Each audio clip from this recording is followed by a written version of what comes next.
Class 6 math अभ्यास 7B, इसका देखेंगे अभ्यास 7B का संपूर्ण नोट्स। ठीक है, हाँ, लेकिन इस अभ्यास 7B में टोटल आपका प्रश्न 4 ही हैं, 1 2 3 4। तो चारों प्रश्नों का हम नोट्स लिखते हैं कॉपी में। अभ्यास 7B, इसका आपका हो गया नोट्स, A to Z प्रश्नों का नोट्स है।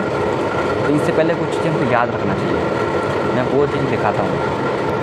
तो वैसे ये देखो, अभ्यास 7B को हल करने से पहले हम आपको चीज़ें याद रखना पड़ेगा। जैसे नंबर 1, रेखाखंड। रेखाखंड क्या होता है? जैसे दो बिंदु है, एक बिंदु ये है और एक बिंदु ये है। अब इसके तो बीच में जो लाइन है ना, रेखा, ये आपका होते रेखाखंड।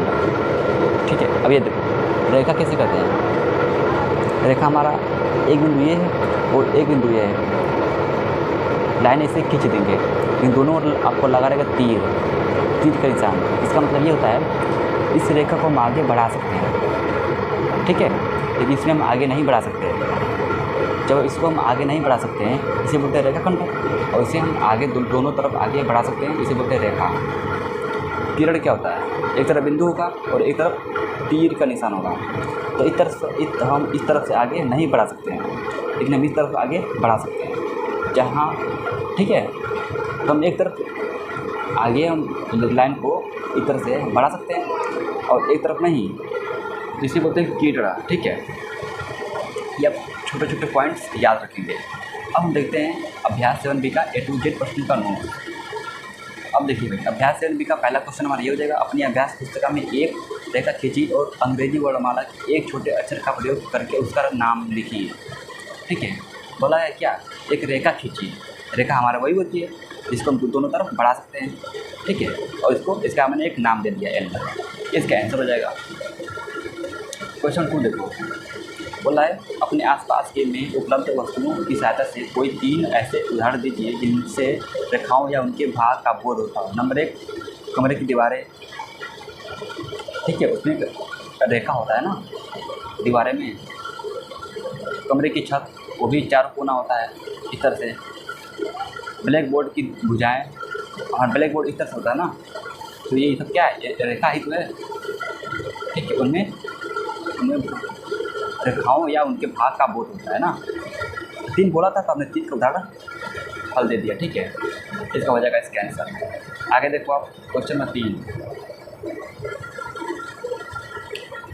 क्वेश्चन 3 में क्या बोला है? रेखा और किरण में अंतर चित्र खींचकर स्पष्ट कीजिए। देखो रेखा हमारी क्या होती है? रेखा देखो, रेखा का दोनों दिशाओं में विस्तार अपरिमित होता है तथा इसमें अंत्य बिंदु नहीं होता है। ठीक है ना, मतलब अंत इसमें नहीं होता है, इसमें आपका बढ़ते जाएगा।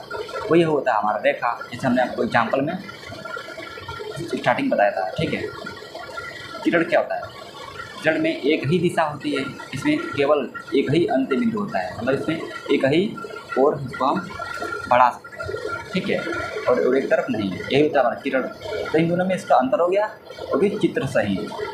ठीक है, अब देखते हैं इस अभ्यास का लास्ट क्वेश्चन। दिए गए प्रारंभिक बिंदु निगमन बिंदु A और एक अन्य बिंदु B से होकर जाती हुई एक किरण खींचिए। ये हमारा वही हो गया। ठीक है, किरण खींचिए, हमारा ये हो गया किरण। इसका बिंदु का नाम दिया हमने A B। इस तरह से सवाल कर देंगे तो हमारा इस तरह से हमारा अभ्यास 7B हो गया कंप्लीट। ठीक है, अब दक्षता अभ्यास बचा है, उसको हम कोई और वीडियो में बता देंगे, उसका नोट्स ला देंगे। अब हम देखते हैं अगले वीडियो में, देखते हैं चैप्टर 8, उसका क्या नाम है? कोण। ठीक है, तो आज के लिए बस इतना ही। जय हिंद, जय भारत।